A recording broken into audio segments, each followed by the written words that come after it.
Breast క్యాన్సర్కు check పెట్టాలంటే కసరత్తు best అట. నిద్రలేమి, ఒత్తిడి, పొట్ట చుట్టూ అధిక కొవ్వు, రెడ్ మీట్ ఎక్కువగా తినడం రొమ్ము క్యాన్సర్కు ప్రధాన కారణాలట. సో నిద్ర సరిగ్గా లేకపోవడము, ప్రెషర్ ఒకటి ప్రధానమైన కారణమట. మన పొట్ట చుట్టూ అధికంగా ఫ్యాట్ పేరుకుపోవడం ఒక కారణమట. రెడ్ మీట్, మటన్ ఎక్కువగా తినడం కూడా ఒక కారణమట. చాలామంది మహిళలు ఎక్కువగా సఫర్ అవుతున్న సమస్య ఏంటి అంటే ఈ బ్రెస్ట్ క్యాన్సర్, రొమ్ము క్యాన్సర్. ప్రతి ఏడాదికి ఏడాది స్టాటిస్టిక్స్ లెక్కలు చూస్తే విపరీతంగా కేసులు పెరిగిపోతున్నాయి. మోనోపాజ్ ఆలస్యమయ్యే మహిళల్లో 30 ఏళ్ళు దాటిన తర్వాత గర్భం దాల్చే మహిళలకు కూడా ఈ ముప్పు చాలా అధికంగా ఉంటుందట. భారత వైద్య పరిశోధన మండలి అధ్యయనం వెల్లడి. ఏటా 5.6% మేర కేసులు పెరుగుతాయని హెచ్చరిక. అంటే ఎవ్రీ ఇయర్ ఒక 6% కేసులు పెరిగే అవకాశం ఉందట. తిన్న చోటే బద్ధకంగా కూర్చోకుండా శారీరక శ్రమ, వ్యాయామం చేయడం వల్ల రొమ్ము క్యాన్సర్ ముప్పు బాగా తగ్గుతుందని భారత వైద్య పరిశోధన మండలి తెలిపింది. నిద్రలేమి, రోజు నిర్ణీత సమయానికి నిద్ర పోకపోవడం, ఒత్తిడి స్థాయి పెరగడం, నాన్ వెజ్ అధికంగా తినడం రొమ్ము క్యాన్సర్ ముప్పును పెంచుతున్నాయి. దేశంలో బ్రెస్ట్ క్యాన్సర్ కేసుల సంఖ్య ఏటా 5.6% మేర పెరిగే ప్రమాదం ఉందని, ప్రతి సంవత్సరం అంతకు ముందు ఏడాదితో పోలిస్తే 50,000కు పైగా కేసులు నమోదవుతున్నాయట. ఎక్కువ కేసులు. దేశంలో ఈ రొమ్ము క్యాన్సర్ కేసుల సంఖ్య క్రమంగా పెరుగుతున్న నేపథ్యంలో మన దేశానికే ప్రత్యేకమైన సామాజిక, ఆర్థిక, సాంస్కృతిక, పర్యావరణ అంశాలు పరిశీలించి భారతీయ మహిళలకు బ్రెస్ట్ క్యాన్సర్ రావడానికి ఎక్కువగా కారణమయ్యే అంశాలు గుర్తించే లక్ష్యంతో ఐసీఎంఆర్కు చెందిన national centre for disease informatics and research బెంగళూరులో ఉంది చేపట్టిన ఒక అధ్యయనంలో పలు ఆసక్తికర వివరాలు వెల్లడైనాయట. సో అందరూ మహిళలు గమనించాలి దీన్ని.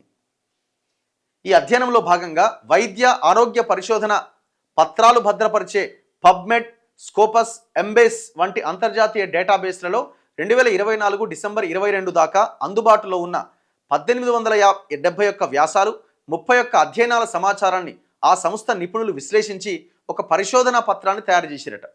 ఏముందనలో understanding female breast cancer risk in the Indian population, evidence from a systematic review and meta analysis. దీని పేరిట ప్రచురించిన ఆ పరిశోధనా పత్రం ప్రకారం మొనోపాజ్ ఆలస్యమయ్యే అంటే 50 ఏళ్ళు దాటిన తర్వాత మహిళల్లో, 30 ఏళ్ళు దాటిన తర్వాత తొలిసారి గర్భం ధరించే మహిళలకు, గర్భస్రావాలు ఎక్కువగా అయిన వారికి, యుక్త వయసులో కాకుండా ఆలస్యంగా వివాహం చేసుకునే వారికి, నడుము కింది భాగం చుట్టుకొలత నిష్పత్తి 0.85% కన్నా ఎక్కువగా ఉండేవారిలో క్యాన్సర్ ముప్పు ఎక్కువగా ఉందని వెల్లడైందట.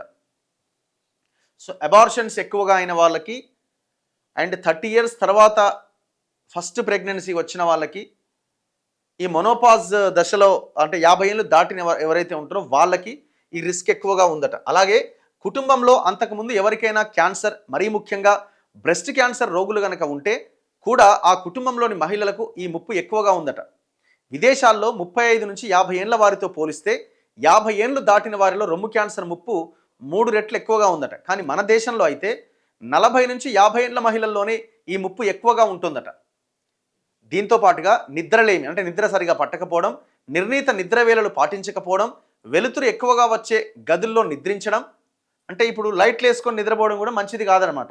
దాని ఏంటంటే అది మెలటోనిన్ అనే ఒక హార్మోన్ రిలీజ్ అనేది ఇంబ్యాలెన్స్ అవుతుంది. దానివల్ల క్యాన్సర్ వచ్చే అవకాశం ఉంటుందట. ఈ లైట్లు ఎక్కువగా ఈ వైట్ ఫుల్ షేడ్ ఉన్న ఎల్ఈడి లైట్స్ అస్సలు వాడకూడదు. వామ్ లైట్స్ ఉపయోగించాలి. ఒత్తిడి స్థాయి పెరగడం, నాన్ వెజ్ ముఖ్యంగా రెడ్ మీట్, ప్రాసెస్డ్ మాంసం అధికంగా తినడం. ఇప్పుడు ఇవన్నీ రకరకాలుగా లైట్స్ ఏమో వచ్చినాయి కదా యాప్లు, ఈ రత్నదీప్లు లేదు అది లీసియస్ ఏదో ఎస్ఓ అది, అండ్ ఇంకా ఈ బిగ్ బాస్కెట్లు దీంట్లో బుక్ చేయగానే వాడు కవర్లో ప్యాక్ చేసుకుని వస్తాడు, చల్లగా ఉంటుంది అది. ఈ ప్రాసెస్డ్ మటన్ ఏదైతే తింటామో దానివల్ల కూడా వచ్చే ప్రమాదం ఉందట. దాని జోలికి వెళ్ళకండి. ఫ్రెష్గా మన పక్కనే గల్లీలో ఉన్న మటన్ షాప్కి వెళ్ళి మటన్ తెచ్చుకొని తినండి, తక్కువ తినండి అని చెప్తున్నారు. రెడ్ మీట్ అండ్ ప్రాసెస్డ్ మాంసం అధికంగా తినడం వంటి జీవనశైలి లోపాలు కూడా రొమ్ము క్యాన్సర్ ముప్పును పెంచుతున్నాయట. అదే సమయంలో శారీరక శ్రమ ఎక్కువగా చేసేవారిలో, వ్యాయామం చేసేవారిలో మాత్రం బ్రెస్ట్ క్యాన్సర్ ముప్పు తగ్గుతున్నదట. అంటే ఎక్సర్సైజ్ చేయండి అని చెప్తున్నారు. ఈ వ్యాయామం వల్ల హార్మోన్ల సమతుల్యత మెరుగుపడి ఒత్తిడి తగ్గుతుంది. అది రొమ్ము క్యాన్సర్ నుంచి సహజ రక్షణ కవచంగా పనిచేస్తుందట. ఇగో రొమ్ము క్యాన్సర్ ముప్పును తగ్గించుకోవడానికి నేషనల్ క్యాన్సర్ ఇన్స్టిట్యూట్ కొన్ని సూచనలు చేసింది. ఏంటవి? మరీ 3 పదుల వయసులు దాటాక కాకుండా తగిన వయసులో గర్భం దాల్చడం. 30 ఏళ్ళు దాటిన తర్వాత కాకుండా ముందే. అసలు పిల్లలు పుట్టని వారితో 35 ఏళ్ళు దాటిన తర్వాత తొలిసారి గర్భం దాల్చిన వారితో పోలిస్తే 20 ఏళ్లలోపే పిల్లలను కన్న మహిళలకు బ్రెస్ట్ క్యాన్సర్ వచ్చే ముప్పు తక్కువ అట. అంటే ఎర్లీ ఏజ్లో పిల్లల్ని కనే వాళ్ళకి తక్కువగా వస్తుందట. ప్రసవం తర్వాత పిల్లలకి ఎక్కువ కాలం పాలివ్వాలన్నట. ఇది కూడా చాలా, అసలు కొంతమంది అసలు ఇవ్వనే ఇవ్వరు. కొంతమంది అసలు ఇవ్వనే ఇవ్వరు. వాళ్ళ అంటే కొంత బాడీలో చేంజెస్ వస్తాయి మిల్క్ ఇవ్వడం వల్ల అనే దీంతో ఆ పిల్లలకి మిల్క్ ఇవ్వరు.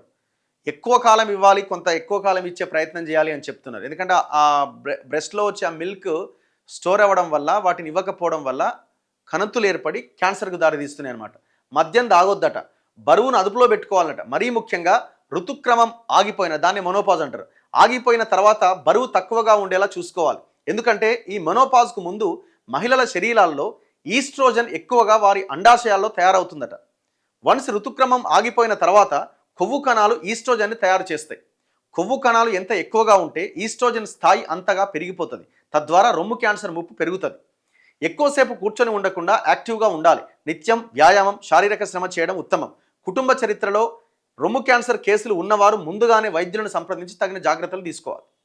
ఎవరైనా మీ పేరెంట్స్కి ఇంకా అంతకుముందు ఎవరికైనా కనుక ఉంటే ఖచ్చితంగా మీరు ఇమీడియట్గా డాక్టర్ని కన్సల్ట్ అవ్వాలి. ఇప్పుడు కొన్ని క్యాన్సర్ వస్తుందా రాదా అని కొన్ని టెస్ట్ కూడా ఏవో రకరకాలుగా ఉన్నాయి. ఇక డాక్టర్లు చెప్తారు అది.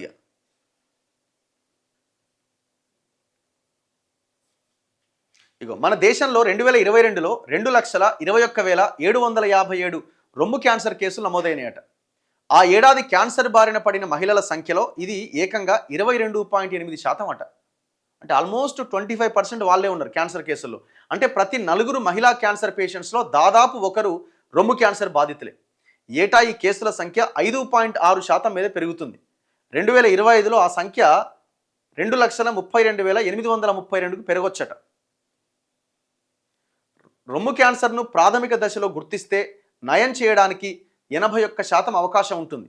ఆ తర్వాత దశలో 65.5%, ఇతర అవయవాలకు గనక వ్యాప్తి చెందితే కేవలం 18.3% అవకాశం ఉంటుందట. కాబట్టి ఈ మహమ్మారిని ఎంత త్వరగా గుర్తిస్తే అంత మంచిది. దేశవ్యాప్తంగా క్యాన్సర్ కేసుల సంఖ్య పెరుగుతున్న నేపథ్యంలో ఐసీఎంఆర్ ఒక రిపోర్ట్ని తయారు చేసింది. దీన్ని దయచేసి గమనించండి.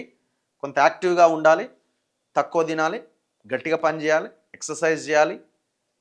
తినొద్దని ఎవరు అంటలేరు, కానీ కొంత మితమైన ఆహారం తింటే చాలా మంచిదని చెప్తున్నారు. చలో, పబ్లిక్ హెల్త్కి సంబంధించింది కాబట్టి మనం మొత్తం చదవాల్సిన పరిస్థితి.